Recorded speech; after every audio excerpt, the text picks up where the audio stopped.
حضرت عثمان ذو النورین رضی اللہ تعالی مظلومانہ شہید ہیں، اور اتنے مظلوم شہید ہیں، میں اس کے لیے مثال پیش کروں نا تو قرآن کریم سے ایک مثال پیش کر سکتا ہوں۔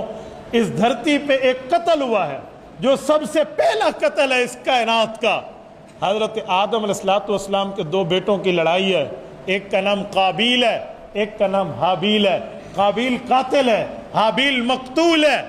جب قابیل نے اپنے بھائی سے غلط ڈیمانڈ کی رشتے کی کہ فلاں رشتہ، اور وہ اس کی شریعت، حضرت آدم علیہ السلام کی شریعت میں اس وقت وہ منع تھا، غیر شرعی کام تھا، تو بھائی نے کہا یہ کام مت کریں، انہوں نے کہا تو نہیں کرنے دے گا میں تمہیں قتل کروں گا۔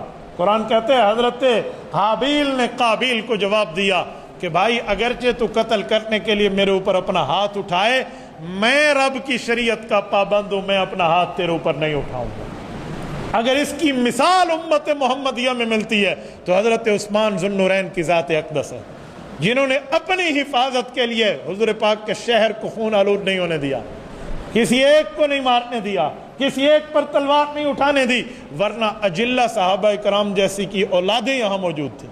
حضرت عبداللہ بن زبیر جیسا جری نوجوان جس کو شیر کہا جاتا ہے وہ موجود ہے، حضرت عبداللہ بن عمر موجود ہیں، اور اسی طرح حضرت رسول اللہ صلی اللہ علیہ وسلم کے دونوں نواسے حضرت حسن حسین، اور خود حضرت علی موجود ہیں، جن کے لیے لوگ کہتے ہیں لا سیف الا ذوالفقار، کہ حضرت علی کو جو تلوار ملی تھی وہ ذوالفقار تھی۔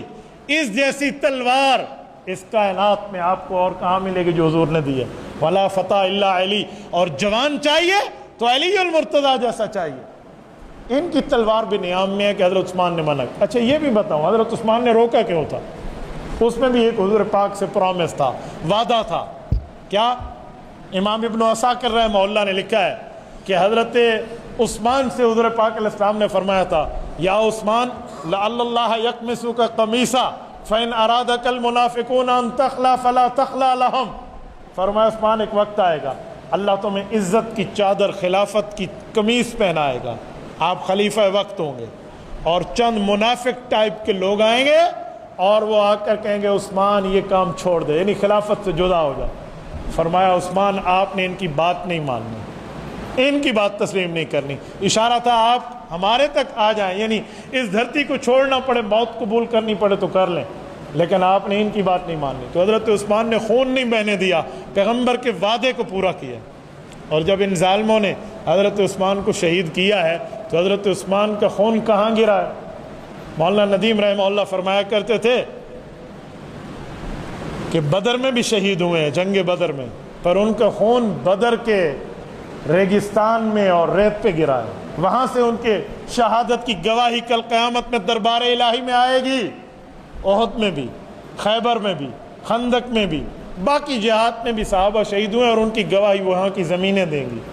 فرمایا عثمان ذو النورین وہ مظلوم شہید ہے، جب شہید ہوا ہے تو اس کا خون اللہ کے قرآن پہ گرا ہے۔ جو آیت میں نے خطبے میں پڑھی ہے فَسَيَكْفِيكَهُمُ اللَّهُ وَهُوَ السَّمِيعُ الْعَلِيمُ، یہ پہلے پارے کے آخری صفحے کے درمیان کی آیت ہے۔ اس آیت پہ حضرت عثمان غنی کا خون گرا۔ اور میرے غیرت مند دوستو اگر اس آیت کا ترجمہ دیکھیں نا، اس آیت کا ترجمہ ہے فَسَيَكْفِيكَهُمُ اللَّهُ، ان سب کے لیے اللہ کی ذات کافی ہے۔ وَهُوَ السَّمِيعُ الْعَلِيمُ، یہ بولیں گے تو رب سنے گا، یہ دل میں بغض رکھیں گے تو رب جانے گا۔ اندازہ لگاؤ اس آیت پہ حضرت عثمان کا خون گر رہا ہے، اور ہوا ہی ایسے قاتلین عثمان میں کوئی نہیں بچا، پھر کوئی نہیں بچا، کوئی اندھا ہو کے مرا، کوئی جل کے مرا، ایک کو تو تندور میں پھینکا گیا جو جل کے مرا۔ آپ اندازہ لگاؤ کسی کا کیا ہوا، کسی اللہ کا کرم کہ حضرت عثمان کے قتل میں کوئی صحابی شریک نہیں ہے، کوئی حضرت عثمان کے قتل میں شریک صحابی نہیں ہے، جو ہیں وہ یہی منافقین کا طبقہ تھا جن کو حدیث پاک میں فَإِنْ أَرَادَكَ الْمُنَافِقُونَ فرمایا گیا۔ اور میرے ساتھیوں، سیدنا عثمان ذو النورین رضی اللہ تعالیٰ عنہ کی شہادت کے بعد پھر اسلام میں ایسا معاملہ آیا کہ جب تک صلح حسن نہیں ہوئی نا رضی اللہ عنہ، تب تک تو تلواریں چلتی رہیں، یہ خون عثمان کی وجہ سے۔ حضرت امام حسن رضی اللہ تعالیٰ عنہ پہ رب رحمت نازل فرمائے، انہوں نے حضرت معاویہ بن ابی سفیان رضی اللہ عنہ صلح فرمائی تھی، تو سب کو کہا تھا کہ مجھے بتاؤ کہ یوں خون بہتا رہا تو معاملہ کہاں تک جائے گا، لہٰذا بہتر ہے کہ ہمیں صلح کر لینی چاہیے، تو انہیں حدیث پاک بتائی گئی کہ ہاں رسالت مآب علیہ السلام نے آپ کے بچپن میں آپ کو گود میں اٹھا کر فرمایا تھا، لوگو ان ابنی ھذا سید، فرمایا میرا بیٹا حسن سردار ہے، فلعل اللہ یصلح بہ بین فئتین عظیمتین من المسلمین، رب دو مسلمان گروہوں میں اس سے صلح کا کام لے گا۔ حضرت حسن نے وہ صلح کرائی، اور اس صلح کی بابت پھر اسلام کا کلمہ اور اسلام کی بات اور اسلام کے دعوے ایک ہوئے، اور اسی لیے اس کو عام الجماع کہا جاتا ہے کہ یہ وہ سال ہے جس سال میں اسلام کی قوت ایک ہو گئی تھی۔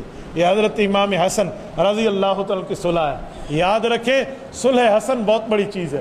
حضرت حسن رضی اللہ تعالیٰ عنہ نے اپنی خلافت حضرت معاویہ کو تحفے میں دی تھی۔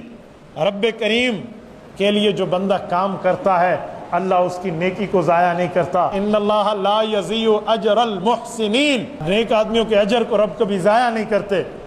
حدیث پاک سنن نبی داؤد میں حضرت علی المرتضیٰ فرماتے ہیں کہ جو آخر زمانہ میں مہدی تشریف لائیں گے، جنہوں نے حضرت عیسیٰ اور امام مہدی نے مل کے جہاد فرمانا ہے، فرمایا انہو من ولد الحسن، وہ امام مہدی جس کی پوری دنیا پہ حکمرانی ہوگی وہ امام حسن کی اولاد سے ہوں گے رضی اللہ عنہ۔ دیکھو حضرت امام حسن نے چند ہزار مربع میل کی خلافت امن کی خاطر قربان فرمائی، اور سیدنا معاویہ رضی اللہ تعالیٰ سے صلح فرما کر انہیں اپنا امیر المؤمنین تسلیم فرمایا۔ اللہ تعالیٰ نے اس چند ہزار مربع کی کیا بات ہے، پوری دنیا اسلام کی خلافت حضرت حسن رضی اللہ تعالیٰ کی اولاد کو عطا فرمائی۔ تو اس سے پتہ چلا کہ دین کے لیے قربانی دیں تو رب کریم اپنی شان کے مطابق اجر عطا فرماتے ہیں۔